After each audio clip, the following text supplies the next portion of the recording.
ఆరాహంతో గంటల తరబడి క్యూలో నిలబడిన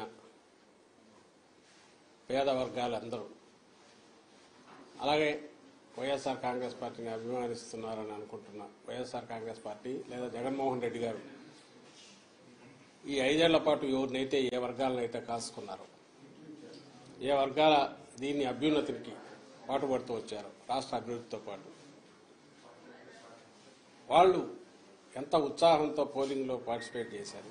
అందులో ముఖ్యంగా మహిళలు పోలింగ్ పర్సెంటేజ్ ఇవన్నీ చూసిన తర్వాత ఎవరి అంచనాలు వాళ్ళు వేసుకోవచ్చు. మాకైతే ఖాయంగా కనపడుతోంది గవర్నమెంట్ వస్తుంది, చాలా బాగా వస్తుంది. మొన్నటికి అంత కూడా జరిగింది, మిగిలిన చోట్ల జరిగిన చోట్ల కూడా పోలింగ్ పర్సెంటేజ్ పెరిగాయి. ఓటింగ్ జరిగే శాతాన్ని బట్టి చూసి యాంటీ ఇన్కంబెన్సీ అనుకుందామంటే మీరు గమనించిన జగన్మోహన్ రెడ్డి గారి మీద అంత వ్యతిరేకత పెంచుకుని ఈ వర్గాలు ఏ వర్గాల కోసం అయితే నిలబడినాడు వాళ్ళు రావడానికి అంత ఇది రీజన్ కనపడతా లేదు. వీళ్ళందరూ చంద్రబాబు నాయుడు కానీ ఆయన పార్టీ కానీ పెట్టిన సూపర్ 6 అనే ఇది కానీ లేదా ఆయన అర్జెంటుగా తెచ్చుకోవాలని వాళ్ళ కోరుకుందా అని చూద్దామంటే అంతా అటువైపు కనపడలేదు. ఎందుకంటే చంద్రబాబు నాయుడికే తన అజెండా మీద నమ్మకం లేదు. ఆయన సూపర్ 6 గురించి కూడా ప్రచారం చేసుకోవాలి. ఆయన ఎంతసేపు ఉన్నా జగన్మోహన్ రెడ్డి గారి మీద వ్యక్తిగతంగా దాడులో లేదా వివేకానంద రెడ్డి హత్యను ఇంకా గొడ్డలు ఎనడము ఇంకోటి కుటుంబం దీన్ని వాళ్ళకి సంబంధించిన కుటుంబ సమస్య గురించి తీసుకొచ్చి పెట్టడము లేదు లాస్ట్లో ల్యాండ్ టైటిలింగ్ యాక్ట్ అని ఇంకోటి తీసుకొచ్చి ఒక అర్థం లేని ఇది దేన్నైతే వాళ్ళు ఆ రోజు సపోర్ట్ చేశారు దేన్నైతే ఈరోజు ఐ థింక్ నీతి ఆయోగ్ వాళ్ళ దాంట్లో కూడా ఉంది దాన్ని ఒక ఇష్యూ కింద చేసి ఆయన ఇచ్చిన హామీలే గట్టిగా చెప్పుకోలేని వచ్చాడు. ఎందుకంటే ఆయనకే నమ్మకం లేదు. ఇంతకుముందు కూడా చెప్పాం అది హామీలను అమలు చేస్తాడే నమ్మకం జనానికి లేదని ప్రజలకు లేదని అది ఆయనకు అవగాహన ఉంది కాబట్టి అది వదిలేసి కేవలం వైఎస్ఆర్ కాంగ్రెస్ పార్టీని లేదా వైఎస్ఆర్ కాంగ్రెస్ పార్టీ నాయకులను అందరికంటే ముఖ్యంగా జగన్మోహన్ రెడ్డి గారిని వ్యక్తిగతంగా దూషిస్తూ మొత్తం వాళ్ళ క్యాంపెయిన్ అంతా దాంట్లో నడిచింది. సో ఆ నేపథ్యంలో ప్రజలు ఆయన ఇచ్చిన హామీల మీద నమ్ముకొని వచ్చింటున్నారనడానికి అది కనపడట్లా. ఉంటే ఆయనే చెప్పేవాడు దాని గురించి, వాళ్ళు దాని గురించి మాట్లాడేవాడు. వేరే మా నాయకుడు ఆయన మొత్తం ఒకే థీమ్ మీద మీరు గమనిస్తే ఈ 5 ఏళ్ల పాటు తాను రాష్ట్ర అభివృద్ధికి సంక్షేమం ద్వారా లేదా మొత్తం డీసెంట్రలైజేషన్ ఆఫ్ పరిపాలన సుపరిపాలన అందించడం ద్వారా తాను ఏం చేశాడో ఇవే చెప్పాడు. ఇవి కంటిన్యూ కావాలా అనుకుంటే నన్ను దీవించండి అని అడిగాడు. ఈ థీమ్ బలంగా కంటిన్యూస్ జనంలోకి వెళ్తూ వచ్చింది. మేము ఎప్పుడు చెప్తుండేవాళ్ళం కదా 87% లబ్ధిదారులు ఏదో ఒక రూపంలో బెనిఫిట్ పొందిన వాళ్ళందరూ అవును ఇది నిజం అనుకున్నారు. కరెక్టే కదా, ఇది కంటిన్యూ అయితే మా బతుకుల్లో ఇంకా మెరుగైన మెలుపు వస్తుంది, మేలు మలుపు వస్తుంది, ఇంకా వెలుగు పెరుగుతుంది, కుటుంబం అభివృద్ధి జరుగుతుంది అని వాళ్ళు నమ్మారు. ఏదైతే హోప్ పెట్టుకున్నామో వాళ్ళు ఓన్ చేసుకున్నారు ఈరోజు. అది కనపడుతుంది. అంటే మా దాంట్లో ఇది క్రిస్టల్ క్లియర్గా ఒక వ్యాలిడ్ రీజన్ కనపడుతుంది. నాకు టీడీపీ వైపు నుంచి ఒక్క రీజన్ చెప్పండి, మేము మీడియానే అడుగుతున్నా, ఇదిగో ఈ రీజన్ వల్ల వీళ్ళకి వచ్చి ఉండొచ్చు కదా అని అనుకోవడానికి ఒక్కటి చెప్పండి. అప్పుడు ఇదే వస్తుంది. అయినా సరే వాళ్ళు బింకంగా ఏదన్నా అనుకుంటే ఆయన చంద్రబాబు నాయుడు గారిని చూస్తే మీకే తెలుస్తుంది. ఆయన ఈ మధ్య మామూలుగా అయితే ఆయన బయటికి రాగానే ఎన్నికలు రాగానే 2000 చూపించి విక్టరీ సింబల్ ఏదో చూపించాల్సిన ఆయన అది చేయట్లా. ఆయనకు డౌట్ వాళ్ళకు తెలుస్తుంది. It is well return on the wall. రేపు June 4th దీంట్లో కౌంటింగ్లో రాబోతుంది. అది దానికి సరైన కారణం ఉంది. ఓ సీరియస్ పాలిటిక్స్ చేసే లీడర్కు జనం అభిమానిస్తారు, ఆదరిస్తారు, హక్కున చేర్చుకుంటారనే నమ్మకం ఈ ఎన్నికల్లో కలుగుతుందని మేము భావిస్తాం. సార్, మీరు మొదటి నుంచి చెప్తున్నట్టే పల్నాడు జిల్లాలో కావచ్చు లేదా రాయలసీమ జిల్లాలో కొన్ని ప్రాంతాల అల్లర్ల పైన కేంద్ర ఎన్నికల సంఘం సీరియస్ అయింది. మీరు మొదటి పోలీసులు పాత్ర ఇందులో ఉందని చాలా క్లియర్గా చెప్తున్నారు. కేంద్ర ఎన్నికల సంఘం వారి పైన కూడా వెయిట్ వేసిందని ఎట్లా చూస్తారు? సార్ దానికి ఇప్పుడు పురంధేశ్వరి గారు కూడా కొంతమంది అధికారులు మార్చమన్నారు. ఎక్కడైతే అధికారులు మార్చిన దగ్గర ఇటువంటి ఘటనలన్నీ కూడా దాన్ని ఎలా చూస్తారు? ఇప్పుడు మీరే గమనిస్తే ఈరోజు చూశాను, నాకు ఈనాడు బ్యానర్ హెడ్ ఐ థింక్ సరిగ్గా లాస్ట్ మంత్ ఎప్పుడైతే వీళ్ళందరినీ బదిలీ చేసినప్పుడు లేదా వాళ్ళ మీద యాక్షన్ తీసుకోవాలని చేసి బదిలీ చేసి మార్చినప్పుడు ఎస్పీలు కానీ కలెక్టర్లను కానీ ఈడ్చి పారేసిన ఈసీ అని ఒక పెద్ద బ్యానర్ హెడ్డింగ్ పెట్టి వేశారు. ఆ రోజు నుంచి చెప్తున్నాం, ఈ పురంధేశ్వరో ఇంకోరో మాకు ఇదిగో ఈ కంప్లైంట్లు ఉన్నాయని అపోజిషన్ రాయడంలో తప్పేం లేదు. కానీ ఎవరిని పెట్టాలన్నా కూడా వాళ్ళే సజెస్ట్ చేశారు. ఎప్పుడైతే కూటమి ఫామ్ అయిందో అప్పుడే చంద్రబాబు నాయుడు గారికి ఫ్రీ హ్యాండ్ ఇచ్చినారేమో అని అనిపిస్తుంది పైన నుంచి. ఆ మేర కొంచెం ఒత్తిళ్లు పనిచేసాయనడానికి బలమైన ఇది ఆ రోజు హడావుడిగా అంతమందిని మార్చినప్పుడు చెప్తున్నాం పట్టులేని వాళ్ళు వస్తే కష్టమని. ఆఖరకు పోలింగ్ తర్వాత జరిగిన హింస చూస్తే అది ఎంత కరెక్ట్ అనేది అర్థమవుతుంది. ఈరోజు మళ్ళీ వాళ్ళు అదే పెడుతున్నారు. పాయింట్ వచ్చి ఎక్కడైతే అధికారులు వాళ్ళు కదిలించి రకరకాల కారణాలు చూపి చేయించుకున్నారో అక్కడే ఇవి జరగడం అంటే వాళ్ళు పెడితే మరి వీళ్ళు ఏజెంట్ల కింద పనిచేస్తారు కదా అని అనుకుంటే ఈ మాత్రం ఇది కూడా జరిగేది కాదు ప్రికాషన్ తీసుకుంటే. కానీ అట్లీస్ట్ ఇప్పటికైనా మేలు. ఇప్పుడు రియలైజ్ కావాల్సింది కానీ ప్రజలు కూడా గమనించాల్సింది ఏంటంటే ఆ రోజు అధికారులు తప్పించి ఎవరైతే తెచ్చుకున్నారో వీళ్ళుండగా జరగడం అంటే అది ఈసీ ఫెయిల్యూర్ ప్లస్ టీడీపీ కుట్రపూరితంగా చేసింది అని రెండైతే అవగాహన అర్థమవుతుంది కదా. ఈ నేపథ్యంలో మళ్ళీ వేటు అని చెప్పి ఈరోజు వాళ్ళు చేసేసి ఏదో తమ ప్రతిభనో లేకపోతే టీడీపీ చాలా నిష్పాక్షికంగా ఉందో లేదా ఈసీ నిష్పాక్షంగా వ్యవహరించిందో అన్నట్టు ఈ పత్రికల్లో దాన్ని ఉపయోగించుకుని బ్యానర్లు పెట్టడమే ఆశ్చర్యంగా ఉంది. ఏదైతే మేము చెప్తూ వచ్చామో అదే జరిగింది. వైఎస్ఆర్ కాంగ్రెస్ పార్టీ మళ్లీ చెప్తున్నాం, జగన్మోహన్ రెడ్డి గారు కానీ మా పార్టీ కానీ ఎట్టి పరిస్థితుల్లోనూ ప్రజలములో మమేకమై ప్రజల ఆకాంక్షలకు తగినట్టు ప్రజలకు దీనికి తగినట్టు చేసి తద్వారా బ్లెస్సింగ్స్ తీసుకొని మళ్ళీ పాలనలో కొనసాగాలనుకుంటామే తప్ప ఇట్లా అడ్డగోలుగా వ్యవస్థల్లో దూరో ఎవరినో ఎస్పీలను పెట్టుకునో ముగ్గురు కలెక్టర్లను పెట్టుకునో దాని ద్వారా ఎన్నికలు మేనేజ్ చేసి రిజల్ట్స్ ఏవో వస్తాయి అనుకోను ఇప్పటికి కూడా రాస్తున్నాడు ఆయన. ఆశ్చర్యం వేస్తుంది. ఈ ఆఫీస్ ఏదో అప్గ్రేడ్ చేయొద్దు మొన్న రాశాడు. ఇది పథకాలు ఆపేసి కాంట్రాక్టర్లకు బిల్లులు పే చేస్తున్నారు. అసలు ఏమనుకుంటాడో అర్థం కావట్లేదు ఆయన చంద్రబాబు నాయుడు. అధికారం లేక ఆల్రెడీ వచ్చేసాను అనుకుంటున్నాడు. మధ్యలో 5 ఏళ్ళు గ్యాప్ వచ్చినా కూడా తనకుంగా ఇది దిగినట్లేదు.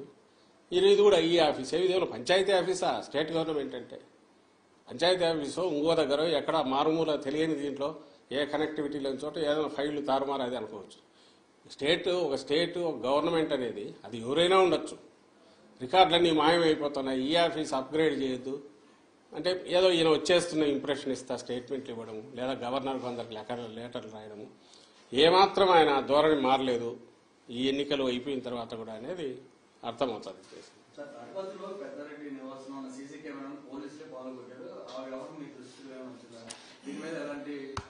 అది అన్యాయమైన ఇది. సీసీ కెమెరాలు అనేవి అది వీళ్ళు చేసిన పనే. వాళ్ళకి కావాల్సిన వాళ్ళని వీళ్ళని తీసుకొచ్చో అక్కడ పెట్టుకొని దౌర్జన్యానికి దిగి హింసాకాండ క్రియేట్ చేసి భయోత్పాతం క్రియేట్ చేయడము, దాంట్లో నుంచి ఏదైనా లాభం పొందాలని చూడడం ఏదైతే ముందు నుంచి టీడీపీ నేచర్ ఉందో ఇక్కడ కూడా అదే కనపడుతుంది. సీసీ కెమెరాలు ఉండేదే ఎవరైనా నేరం ఏదైనా జరిగితే దాన్ని పట్టుకోవడానికి ఉపయోగపడాల్సినవి. పోలీసులు పోయి దాన్ని పగలగొట్టడం అంటే ఇంకా అంతకంటే ఘోరం ఏమైనా ఉంటుందా? దాని మీద ఈసీకి మళ్ళీ కంప్లైంట్ పెడుతున్నాము, ఇది చేస్తాం. కానీ ఈ మొత్తం ఈ 10-15 ఈ మన ఎన్నికలు అయినప్పటి నుంచి జరుగుతున్నవి చూస్తే మాత్రం టార్గెటెడ్గా తెలుగుదేశం పార్టీ ఈ ఎలక్షన్ కమిషన్లో తనకున్న లొసుగులను ఆసరా చేసుకుని అక్కడ ఉన్న కొంతమంది వ్యక్తులను పట్టుకొని అడ్డగోలుగా బిహేవ్ చేసింది. ఈ అవసాన దశలో కూడా లాస్ట్ స్టేజ్లో కూడా దానికేమీ బుద్ధి వచ్చినట్లేదు అనేది అర్థమవుతుంది ఆ పార్టీకి కానీ చంద్రబాబు నాయుడు దాని లీడర్ ఆయన చంద్రబాబు నాయుడు కానీ ఇది కనపడుతుంది.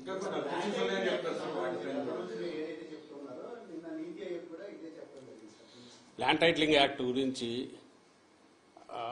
మేము చెప్తున్నాము. ప్లస్ అన్నిటికంటే ఇదేంటే మన తెలుగుదేశం పార్టీ కూడా ఆ రోజు సపోర్ట్ చేసింది. అది కూడా మేము తెచ్చి చూపించాము. అయినా సరే దాని మీద అడ్డగోలుగా అది ఇంకా ప్రపంచం బద్దలైపోతుంది, తలకిందులు అవుతోంది, ఆస్తులు ఎవరివి ఎక్కడా ఉండవని అంతవరకు తీసుకెళ్లి వాళ్ళ ఆఖరికి చేసిన డ్రామాలన్నీ నాకు తెలియగలుగుతాను. మళ్ళీ ఈరోజు దాని గురించి మాట్లాడట్లా అయిపోయింది వాళ్ళ పని. దాని పని దాంట్లో 2 తెలుస్తాయి. నేను ఇంతకుముందు అన్నట్టు వాళ్ళు ఇచ్చిన ప్రామిసుల మీద వాళ్ళకు నమ్మకం లేదు. వాళ్లను జనం తెలుగుదేశం పార్టీని నమ్ముతున్నారనే నమ్మకం కూడా వాళ్ళకు లేదు. బెదరగొట్టడం ద్వారా ఏదో చేయాలని, భయపెట్టడం ద్వారా ఏదో జరగబోతుంది చేయాలని ల్యాండ్ టైటిలింగ్ యాక్ట్ అనేది అది వచ్చేసింది. అది వస్తే మీ బతుకులన్నీ ఇదైపోతాయి, మీ ఆస్తులు మీవి కాదని ప్రచారం చేయాలని చూశారు. ఆ నెగటివ్ దాంట్లో పడి వాళ్ళు కొట్టుకుపోయినారు. దాని రిజల్ట్ ఏదైనా ఉంది అంటే అది తెలుగుదేశం పార్టీకి నష్టం జరిగింది అనేది ఈ పోలింగ్ చూస్తే అర్థమవుతుంది. ఈరోజు ఆఖరికి అర్థమైందిగా. అంటే నీతి ఆయోగ్ వాళ్ళే ఆర్టీఐ యాక్ట్ కింద ఎవరో పెడితే క్లారిఫికేషన్ ఇస్తే దాన్ని వాళ్ళు కూడా మేము సపోర్ట్ చేస్తున్నాం మంచి ఇదని వాళ్ళు అన్నారు. ఇది రియాలిటీ వాస్తవం ఏదంటే 5 ఏళ్లు బ్రహ్మాండంగా ప్రజలను రాష్ట్రాన్ని కాసుకోవడము, రాష్ట్ర అభివృద్ధికి కానీ సంక్షేమానికి కానీ కట్టుబడి ఉండడము, ఏది చేసినా ప్లెయిన్గా ఉండడము, దిక్కుమాలిన కుట్రలో కుతంత్రాలో ఇలాంటివి చేయకుండా ఉండడము, ఇది జగన్మోహన్ రెడ్డి గారి లక్షణం. చంద్రబాబు నాయుడు ఏమో దానికి పూర్తి రివర్స్. ఆయన ఏది చేసినా దాన్ని ఓ పీక్కు తీసుకెళ్లి గోబెల్స్ తరహాలో ఒక అబద్ధాన్ని పదే చెప్పి అది నిజమని నమ్మించి ఆ ప్రాసెస్లో తను బయటపడాలనుకుంటాడు. బయటపడడం కాదు, మునుగుతాడని ప్రతిసారి రుజువు అవుతున్నా కూడా ఆయన అదే ప్రయత్నం చేస్తాడు. ఇప్పుడు కూడా దానికే పోయాడు. అంతకంటే ఫార్స్ ఏది ఉండదు. ల్యాండ్ టైటిలింగ్ యాక్ట్ మీద అతను ఆడిన డ్రామా ప్రతి ఒక్కరికి తెలుసు. ఈ బిల్డింగ్ ఎవరిదో రెంట్కి తీసుకున్నావు, వాళ్ళ ప్రకారం ఈయన భయపడి ఉండాలి. ఆ పక్కన పొలం ఉంది, వాళ్ళు భయపడి ఉండాలి. ఇంకో పక్క ఎవరు భయపడతారు? ఎవరి ఆస్తులకు ప్రమాదం వచ్చింది? ఏమీ రాలే. అయినా సరే ఈయన క్రియేట్ చేసిన ఒక ఫాల్స్ దీన్ని అబద్ధాన్ని పదే చెప్పేసి రాష్ట్రం అంతా అతలాకుతలం అయిపోతున్న ఇంప్రెషన్ తీసుకొచ్చి ఆ దీంట్లో జరిగింది ఏదే అంటే తనే కొట్టుకుపోయినాడు. అది రేపు June 4th తెలుస్తుంది. ఇలాంటి ఫార్సికల్ దీనివల్ల ఇంకో దానివల్ల ఏం కాదు అని ప్రజలకు ఏదన్నా కావాలంటే సీరియస్ పాలిటిక్స్ చేస్తేనే వాళ్ళ పాలిటిక్స్ చేసిన వాళ్ళకి కానీ ఆ పార్టీకి కానీ జనం బ్లెస్సింగ్స్ ఉంటాయి. ప్రజలకు కావాల్సింది కూడా అలాంటిదే తప్ప ఇలాంటి పబ్లిసిటీ ఏమంటారు, దాన్ని ఏమంటారు, మీడియా చేతిలో ఉందనో మౌత్ పబ్లిసిటీ దీని ద్వారానో కేవలం అబద్ధాలు ప్రచారం చేయడం ద్వారా ఎలాంటి ఇది ఉండబోదు, ప్రయోజనం ఉండబోదని ఈ ఎన్నికల్లో అది కూడా ఒకటి రుజువు అవుతుంది. రేపు June 4 మీరు ఫలితాలు చూసినప్పుడు తెలుస్తుంది. సార్, ఇప్పటికే సిట్ని నియమించారు. ఇంకా కౌంటింగ్ ప్రక్రియ సజావుగా సాగాలంటే మరికొంత పోలీసులు కూడా బదిలీ చేయాలని కూడా నిన్న కూడినట్లు తెలుసు. మంత్రులు కూడా ఇది గవర్నర్ గారిని కలిసినట్టు ఉంది. ఇప్పుడు ఒకటి సిస్టంలో మేము అనుకుంటున్నది అన్నిటికంటే ముఖ్యంగా పోలీస్ అబ్జర్వర్ తప్పించాలి. ఈసీ తరఫున ఎవరైతే ఉన్నాడో రిటైర్డ్ అధికారి అతనికి ఏ బాధ్యత లేదు, వచ్చి అందరినీ అడ్డంగా కంట్రోల్ చేసే దీపక్ మిశ్రా పేరు ఏదో ఉంది చేయాలని చూస్తున్నాడు. దానివల్ల కొంతమంది అటు లీనింగ్స్ ఉన్న వాళ్ళు లేదా వాళ్ళ కుట్రల్లో పార్ట్ అయిన వాళ్ళు కొంతమంది ఉండొచ్చు అధికార వ్యవస్థలో, కొంతమంది రికార్డులో ఏం రాస్తారో పై నుంచి ఎలక్షన్ కమిషన్ పరిధిలో ఉంది రేపు కౌంటింగ్ అయ్యేంతవరకు కాబట్టి కోడ్ ఉన్నంతవరకు అనే భయంతో కూడా వాళ్ళ దీనికి లొంగి చేయొచ్చు. కాబట్టి అందరు అధికారులను కేవలం ఎలక్షన్ కమిషన్ పరిధిలో ఉంది కాబట్టి అధికార యంత్రాంగం అంతా అట్లా ఉందని మేమైతే అనం. అదేదో ఎందుకంటే చూసాం 5 ఏళ్ళు ఇది ఇటాల్ రౌతు కొద్దీ గుర్రం అన్నట్టు ఎవరు కంట్రోల్ చేస్తున్నారో, ఎవరైతే పైన ఉంటారో వాళ్ళ మీద కంట్రోల్ చేసేవాళ్ళు దానికి తగినట్టు బ్యూరోక్రసీ పనిచేస్తుంది. చిన్నవి పొలిటికల్ ఉండేవాళ్ళు కొంతమంది ఉండొచ్చు. అయితే దాన్ని ఆసరా చేసుకుని ఇప్పుడు ఎలక్షన్ కమిషన్ పరిధిలో ఉంది కాబట్టి తెలుగుదేశం పార్టీ కొంతమంది వాళ్ళ ఏజెంట్లు లాంటి వాళ్ళను వాళ్ళకి లొంగినంలో పెట్టుకుని కొంతమంది ఈ ప్రాసెస్లో వీళ్లతో గొడవ ఎందుకో ఎలక్షన్ కమిషన్ ఏం రిమార్క్స్ రాస్తుందని భయపడి కొంతమంది అధికారులు దానికి ఇచ్చేసింది. మాకు కావాల్సిందల్లా ఏంటంటే ఒక ఫేజ్ అయిపోయింది. వైఎస్ఆర్సీపీకి సంబంధించినంత వరకు పీస్ఫుల్ ఎలక్షన్స్, పోలింగ్ అండ్ పీస్ఫుల్గా అన్నీ జరిగితే అంటే అడ్వాంటేజ్. ఎందుకంటే మేము స్ట్రైట్ పాలిటిక్స్ ప్లే చేసేవారు, కుట్రలు తెలియదు, ఓపెన్గా ఉంటాం పార్టీ యాజ్ సచ్. ఎందుకంటే లీడర్ అట్లా ఉంటాడు కాబట్టి దాపరికాలు ఉండవు. ఒకటే లైన్ ఏదన్నా ఉంటే అది చెప్తారు, చెప్పిందే చేస్తారు. ఇన్ని ఉన్న వాళ్ళము మేము ఒకరిద్దరు అధికారుల మీద డిపెండ్ అయ్యో లేక అధికారుల వ్యవస్థను లోపరుచుకోనో వ్యవస్థను మేనేజ్ చేయడం ద్వారానో ఏదో చేయాలని అయితే మా పార్టీ ఎప్పుడు అనుకోదు, మా నాయకుడు ఎప్పుడు అనుకోడు. అది అందరికీ ఈ 10-12 ఏళ్లలోనే ప్రజలకు కూడా అందరికీ అవగతమైంది. ఆ దుర్లక్షణం ఉండేది వ్యవస్థలను పాడు చేయడము, మేనేజ్ చేసుకోవడము, మ్యానిపులేట్ చేయడము, తద్వారా పవర్లోకి రావాలనుకోవడం, దాంట్లో బోర్ల పడడం, మళ్ళీ అయినా సరే బుద్ధి రాకపోవడం, అది తెలుగుదేశం పార్టీకి చంద్రబాబు నాయుడు లక్షణం. కాబట్టి మేము అధికారులందరినీ మార్చమనడము ఓటు కూడా అనం. ఎన్నికల కమిషను బాధ్యతాయుతంగా వ్యవహరించింటే, కమిషన్ అంటే I'm not saying commission per se totally, దాని తరపున ఎవరైతే డెప్యూట్ చేశారో వాళ్ళు కొంచెం డిస్క్రిప్షన్ యూజ్ చేసి నిష్పాక్షికంగా కంప్లైంట్లు వస్తే లోతుగా చూసి, అలాగే దానికి ఆల్టర్నేటివ్ ఏదైనా చేసేటప్పుడు అది కూడా లోతుగా చూసి, అంపైర్ అనేవాడు బ్యాలెన్స్డ్ ఎట్టున్నారని అట్లా ఉండగలిగి ఉంటే ఈ పరిణామాలు, హింస ఇవి జరిగేవి కాదు. ఇప్పటికైనా అలాంటివి జరగాలంటే ఆ పోలీస్ అబ్జర్వర్ను మార్చాలనేది మా విజ్ఞప్తి. ఆల్రెడీ అది కూడా ఎలక్షన్ కమిషన్ పంపించాం, ఈ రోజు కూడా మళ్ళీ పెడుతున్నాం. అది జరిగితే మిగిలినవన్నీ గాడిలోకి అవే పడతాయి. అండ్ కౌంటింగ్లో మాది శక్తివంతమైన పార్టీ, గట్టిగా ఉంటారు, అందరూ ఏజెంట్లు ఎక్కడికెక్కడ కూర్చుంటారు. మేమే అధికారాన్ని నమ్ముకొని దాని ద్వారా ఏదో చేయాలనుకునే వాళ్ళం కాదు. పార్టీ వ్యవస్థాగతంగా ఉంది, కింద అభ్యర్థులు స్ట్రాంగ్గా ఉన్నారు కాబట్టి అక్కడ ఏదో జరుగుతుంది ఇదేం మాకు లేదు. దాన్ని ఎదుర్కోలేనంత దీంట్లో దీంట్లో కూడా పార్టీ లేదు. ఓన్లీ థింగ్ ఈజ్ దానికి అవకాశం లేకుండా చేయడం అనేది ఎన్నికల కమిషన్ బాధ్యత. అది ఆ బాధ్యత సక్రమంగా నిర్వర్తించాలని అయితే మేము కోరుకుంటాం.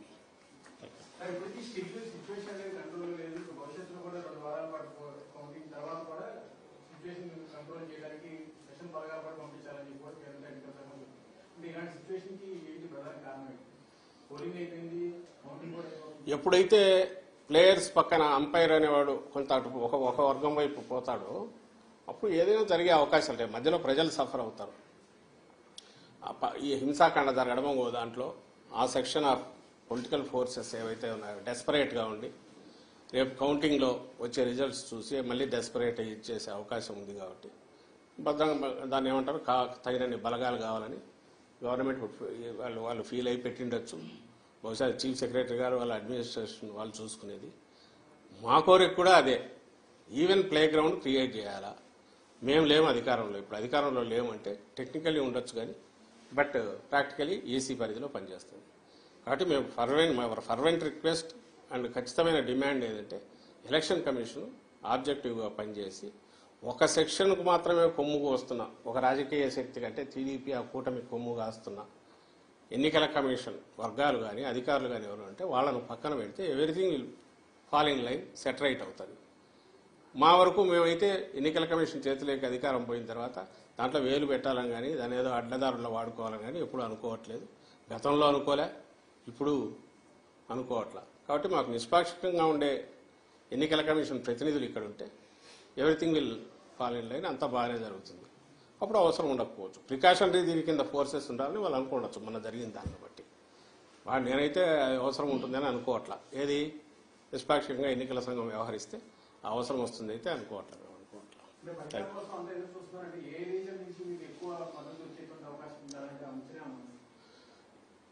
చెప్పాం కదా, కుప్పం నుంచి ఇచ్చాపురం వరకు మొత్తం జగన్మోహన్ రెడ్డి గారి పాలనలో ఏ కాన్స్టిట్యుయెన్సీలో ఏ నియోజకవర్గంలో ప్రయోజనం అందలేదో చెప్పండి. ఒకవేళ క్యాస్ట్ పరంగా పలానా క్యాస్ట్కి అందలేదని చెప్పండి, లేదా ప్రాంతం వైజ్ పలానా ప్రాంతంలో అందలేదని చెప్పండి. లేదు కదా, యూనిఫామ్గా సాచురేషన్ బేసిస్ మీద కింది నుంచి పై వరకు ఉత్తరాంధ్ర లాస్ట్ ఇచ్చాపురం వరకు అందరికీ ఒకే యార్డ్ స్టిక్తో ఒకే కొలమానంతో అన్ని ప్రయోజనాలు అందాయి. అన్ని ప్రాంతాల్లో ఈ ప్రయోజనాలు అందుకున్న వాళ్ళు కానీ లేదా అడ్మినిస్ట్రేషన్ పరంగా కింది వరకు డోర్ టు డోర్ దీనికి అది డోర్ స్టెప్ అడ్మినిస్ట్రేషన్ తీసుకెళ్లడంలో కానీ యూనిఫామిటీ ఒకే రకంగా జరిగింది. కాబట్టి ఆదరణ కూడా అన్ని వైపుల నుంచి అదే రకంగా ఉంది, ఇంక్లూడింగ్ కుప్పంతో సహా. అక్కడ కూడా బలమైన మంచి దీంతో మా పార్టీ గెలవబోతుంది అనేది మాకు కనపడుతున్నది, ఇప్పుడు కనపడుతున్న సూచన.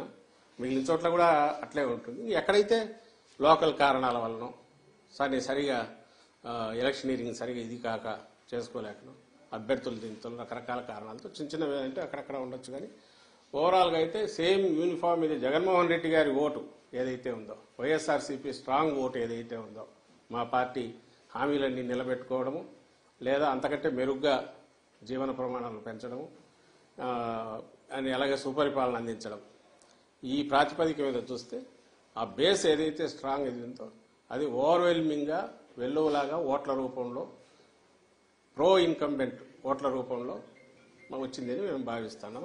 అది కనపడుతుంది. మీకు కూడా నేను ఇంతకుముందు చెప్పిందే, పర్సంటేజ్ ఆఫ్ ఓట్స్ పెరగడం, గంటలు వెయిట్ చేయడం, అలాగే మహిళలు బాగా ఎక్కువ మంది వచ్చి చేయడం.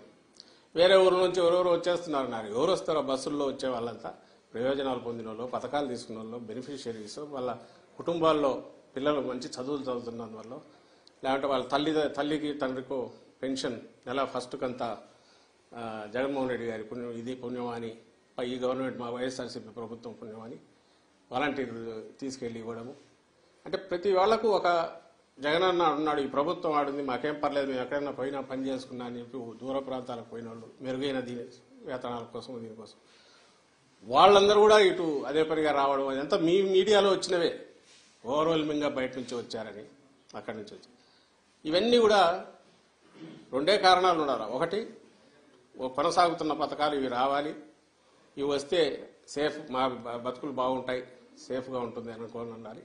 లేదా చంద్రబాబు నాయుడు ఇచ్చిన ఫాల్స్ ప్రామిసెస్ అని నమ్మి ఉండాలి. మీలో ఎవరైనా నమ్ముతారా? ఆయన ఇచ్చిన ప్రామిసుల మీద ఆయనకే నమ్మకం లేనప్పుడు చంద్రబాబు నాయుడుకే జనం ఎవరు నమ్మినారు? ఎక్కడ డిస్కషన్ కూడా రాలే వాటి గురించి. ఆయనే నమ్మలేదనడానికి ఇన్ని రీజన్స్ ఏం చెప్పింది. ఏది అవి వదిలేసి వేరే రకమైన వ్యక్తిత్వ హననము లేకపోతే ఇండివిజువల్ను జగన్మోహన్ రెడ్డి గారిని టార్గెట్గా పెట్టి రోజు తిట్టడము, లేదా వైఎస్ఆర్సీపీని జనరల్గా తిడుతుండడము, ఇంతే తప్ప ఎక్కడ తాను ఇచ్చిన హామీల గురించి ఆయన కూడా ఆయన కూటమి కానీ పెద్ద ప్రచారం చేసుకోకపోవడం. ఇవన్నీ చూస్తే ఖచ్చితంగా నేను ఇంతకుముందు అన్నది కనిపిస్తుంది. అన్ని ప్రాంతాల్లో అన్ని చోట్ల వస్తేనే మేము ఆశించి లేదా మేము ఎక్స్పెక్ట్ చేస్తున్న విజయం మాకు వస్తుంది. సో అన్ని ప్రాంతాల్లో సమానంగా ఉన్నాయి, బ్రహ్మాండమైన ఆదరణ ఉంది, రిజల్ట్ కూడా అట్లాగే బ్రహ్మాండంగా ఉంటుంది అనేది మా అంచనా.